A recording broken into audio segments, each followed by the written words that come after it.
I've gotten a response from, what was it, Godless Cranium. So I think I'm going to talk about this first because I'm sure that a lot of people are interested in what I have to say about that. Sounds good. I know I'm interested in hearing what you have to say about that. And I'm going to tell you right now, I'm not going to do a proper response because I don't believe it's worthy of a response. Really? And why not, Marty? I'm sure you have valid reasons. It couldn't possibly be because you have no real arguments against my position, but would rather pretend like they're beneath your notice instead, right? Not you, Marty. It's okay. He did come up with some interesting points of rebuttal. He did. I'll admit that I got his question wrong, and I apologize for that. Okay, we're off to a good start. So, what you're planning on doing is correcting your mistake, and now you're going to actually address the question I originally asked in a separate video, right? I mean, that's what someone who is interested in an honest dialogue would do, especially if that someone is admitting that they've completely missed the mark and not answered the original. And may I point out simple question that I asked. Not only did you not answer my question, but I then took the time to go through the arguments you had made and refuted those as well.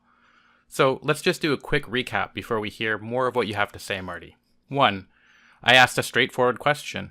2. You voluntarily made a video response to that question. 3. Your response had nothing to do with my original question. 4. Out of courtesy, I answered the points you made in that video anyway. And so here we find ourselves. So please, explain why you think my video wasn't worth responding to, even though just moments before you admitted that you screwed up and I made good points. Let's hear it. Answers were equally, if not more, lazy than what I put in. Sounds to me like you just admitted to making lazy content. I have to admit that I agree with you on that point. You couldn't even take the time to include clips from my video. And because you couldn't be bothered doing that much, you completely failed to answer the question and instead spent 20 minutes rambling on trying to answer a question I never asked.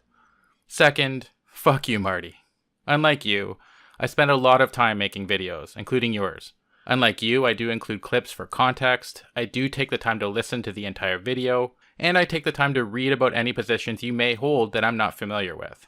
The video response I made you took me about 8 hours. 8 hours of listening, researching, script writing, talking to InaneDragon, editing, creating a thumbnail, and so forth. While you may not agree with my content, I'm definitely not lazy about making videos. I put in work, Marty, and if you put in even a fraction of the work I do, you might have been able to answer the question I actually asked you, instead of embarrassing yourself. Next. For instance, when I talk about the materialist metaphysic, Mr. Godless Cranium, obviously very brainy, responds, I'm not a materialist because I rejected a job once. I rejected a job even though it gave me more money. Obviously, completely missing the fucking point of the video. This is where I lost all respect for you as a YouTuber, Marty. You do realize that your argument, your video, is public and available to anyone willing to look, right? Let's hear what you actually said when I talked about turning down jobs. Did I do that in response to you talking about material metaphysics? Let's see, shall we? So you can't really run a society on hedonism because hedonism is merely seeking sensual pleasure and material pleasure, and it's probably very similar with Randian objectivism since it doesn't really concede a immaterial either. So it's basically just pursuing material happiness and pursuing sensual pleasure. There's more than just material pleasure. In fact, I actively try not to be materialistic because I find that material things tie you down. You can be controlled by your things if they're used against you. I can't think of anything I own that I couldn't say goodbye to tomorrow. Now, I'm not saying I'd be jumping for joy if I lost my PS4 or my car or what have you, but I have lost those things before. I've had people try to control my actions or demand my affection by using my stuff against me. I just won't have it. My freedom of thought and freedom to choose my own path through life are two of the most important concepts in my world. I've also turned down higher paying jobs. Why are you lying, Marty? It's almost as if I was responding to your assertions about hedonism and seeking material pleasures rather than material metaphysics, which you just claimed I did. Maybe if you started including clips, you'd stop creating videos where you misunderstand and misrepresent the views of your opponent. Stop being so bloody lazy, and better yet, stop either misrepresenting or downright lying about your opponent's positions. On the other hand, your video annoys the hell out of me, but on the other, I'm embarrassed for you. Get your head out of your ass, Marty. Obviously missing that I said materialist metaphysic, which means that the essence of everything is something that is quantifiable within the material world. Which I've just shown you isn't what you were talking about, and yet you continue to talk out of your ass. Everything that exists, like, is that. Completely missing that point. And at that point, I'm going to be honest, I watched about 5 minutes of it and just closed it because I thought, if you're going to put that little effort into making a response to me, then why should I put the effort in of responding to this formally? So let me get this straight. You're now responding to a video you didn't even watch till the end. In fact, you watched only about a quarter of it, since the video in question was just over 21 minutes long. Jesus, Marty. It just gets more embarrassing by the moment. I thought it was fucking stupid. And the rest of it, I can basically infer from comments that I've gotten off fucking idiots. Because a lot of them are fucking idiots. Just when I think it couldn't get any worse, you take it to the next level, Marty. Now you're not even going to address the actual arguments Inane and I made, but instead you're going to address what you inferred from comments people left on your video? That makes a lot of sense. Jesus. My face is getting sore from face palming so many times. I've covered some stupid shit on my channel, but you're approaching escape velocity on the bullshit meter. Your dishonesty and unwillingness to listen to an opposing argument and address it honestly is staggering to behold. For instance, I got a lot of responses like, oh, I was in the army once. One guy said, I was in the army once. How come you reckon that I can't sacrifice my life for my country even though I'm an atheist? And the thing is that I never said that. I talked about what naturally derived from materialist atheism. Obviously, somebody can believe in natural law and be an atheist, but the trouble is that doesn't naturally derive. Yes, it naturally derives from some atheist's perspective, which is what those people were addressing. They were trying to tell you that despite your assertions, atheists can and will sacrifice themselves, including their lives, under certain circumstances, and every atheist soldier is proof of that. You can be a materialist atheist and do all of those things, Marty. That's what they're telling you. And if you removed your head from your ass for just a moment and listened, then listened to what you said in your video, you can easily see their point and understand why they're telling you that. I think, because the thing is, if you really truly embrace something like that, it will move through your beliefs and change them fundamentally, which is what I don't think they get. If you don't think they get it, then explain it.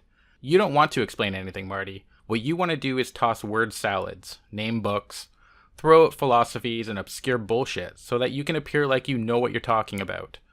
You want to seem like you're an authority on this matter, but even though I was told you were the high-hanging fruit in the theist community, you're nothing more than an obscuritist and a lazy, dishonest hack, who can't even take the time to listen and understand what your opposition is saying before you start spewing nonsense.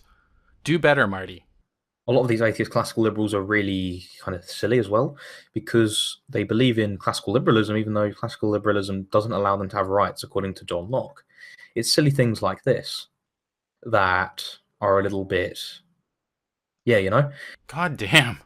You don't have to be a classical liberal to be an atheist. You don't even have to be a liberal. But not only that, but a quick Google search reveals that you're full of shit when it comes to John Locke as well, as I'll show you in a moment. But even if John Locke did believe what you say he believed, that doesn't mean he was right, or that people can't disagree with him. Anyway, from the Stanford Encyclopedia of Philosophy, perhaps the most central concept in Locke's political philosophy is his theory of natural law and natural rights. The natural law concept existed long before Locke as a way of expressing the idea that there were certain moral truths that applied to all people, regardless of the particular place where they lived or the agreements they had made. The most important early contrast was between laws that were by nature, and thus generally applicable, and those that were conventional and operated only in those places where the particular convention had been established. This distinction is sometimes formulated as the difference between natural law and positive law. Natural law is also distinct from divine law, in that the latter, in the Christian tradition, normally referred to those laws that God had directly revealed through prophets and other inspired writers. Natural law can be discovered by reason alone, and applies to all people, while divine law can be discovered only through God's special revelation, and applies only to those to whom it is revealed, and who God specifically indicates are to be bound. And since he's commonly known as the father of liberalism, after what I just read you, do you honestly think he would say that liberalism doesn't allow them to have rights? Of course not.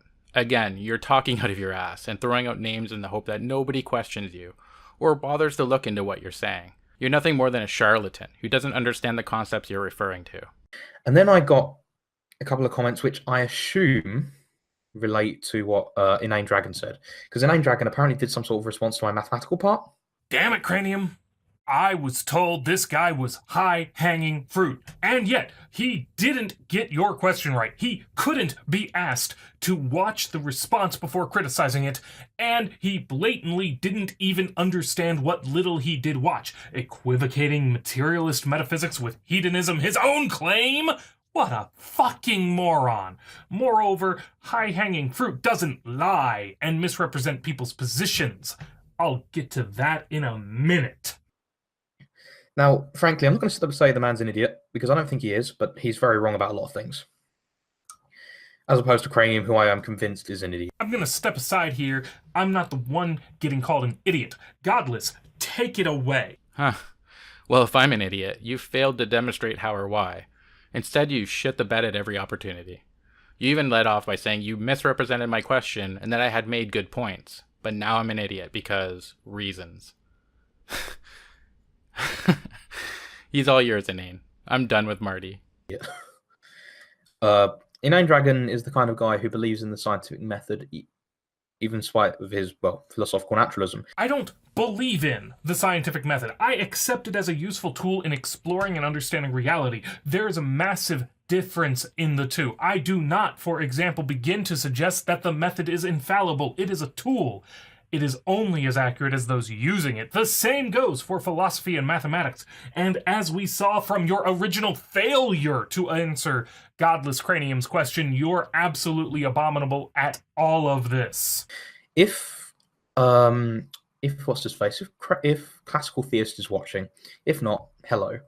Me and him talked to him on Twitter, and we had a debate about, the scientific method and its ability to exist without immaterial constraints that are actually true.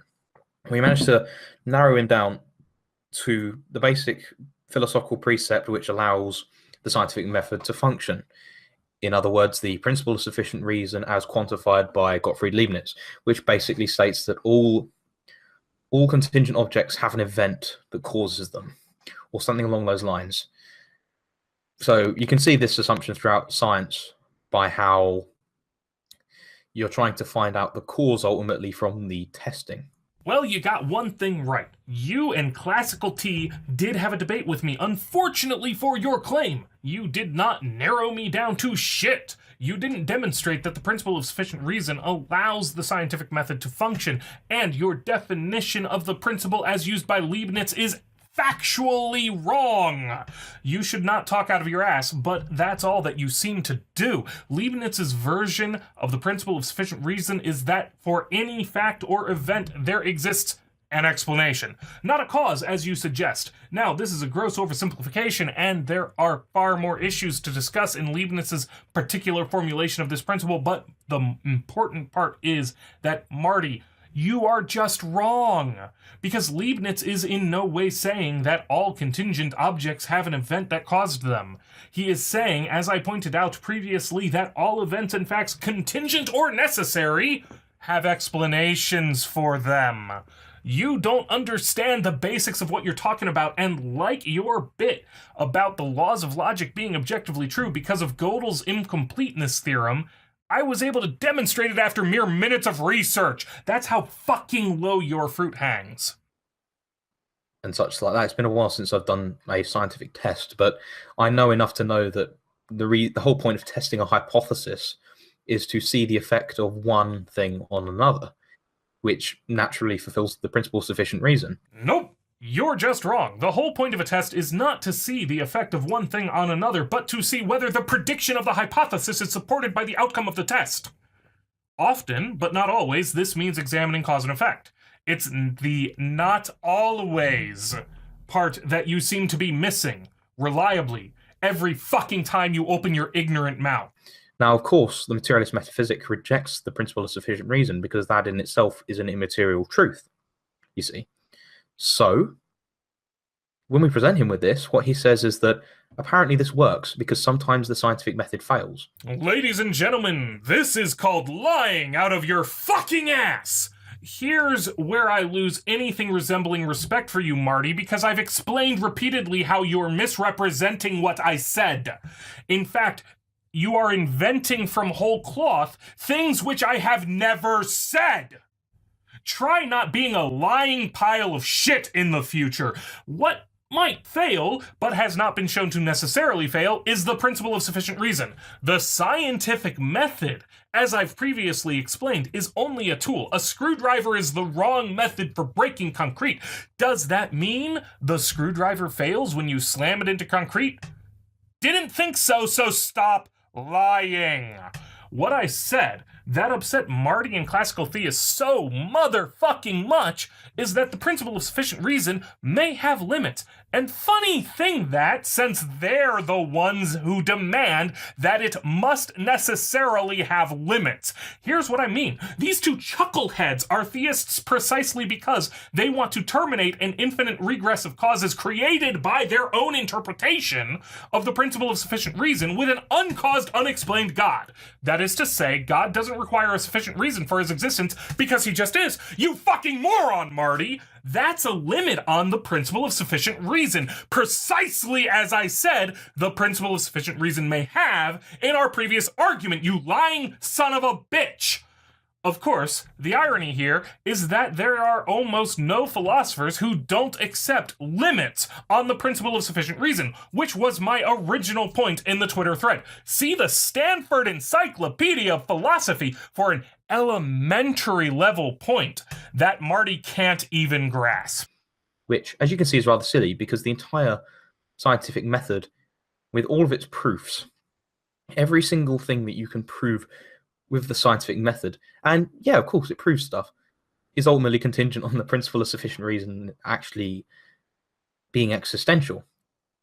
You see the problem here? No problem here. The scientific method is a fallible human attempt to understand the world. The principle of sufficient reason is a fallible human description of behavior within the world. It all makes sense unless you want absolute certainty. Since I'm not a fucking child, I get the fact that I won't know anything for certain. There's a reason that outside of religious circles, the principle of sufficient reason is either rejected or limited by various conditional statements, all of which you would have known with 10 seconds of fucking research. Grow up, Marty. You aren't a child. You can deal with uncertainty. If you can't, sod off and join the low-hanging young earthers who sound intelligent next to your bullshit. Enough said.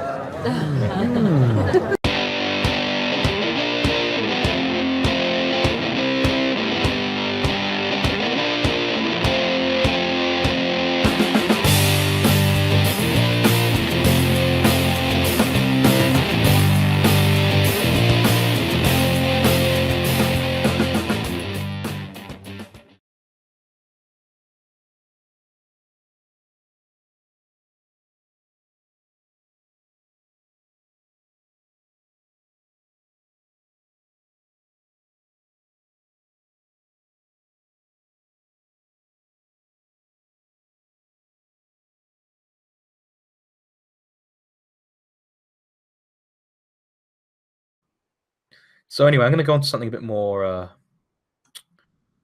nice, something that's a bit more, a little less irritating for me to deal with, because frankly, I wanted to get that out of the way first, because the guy irritated me quite a lot. So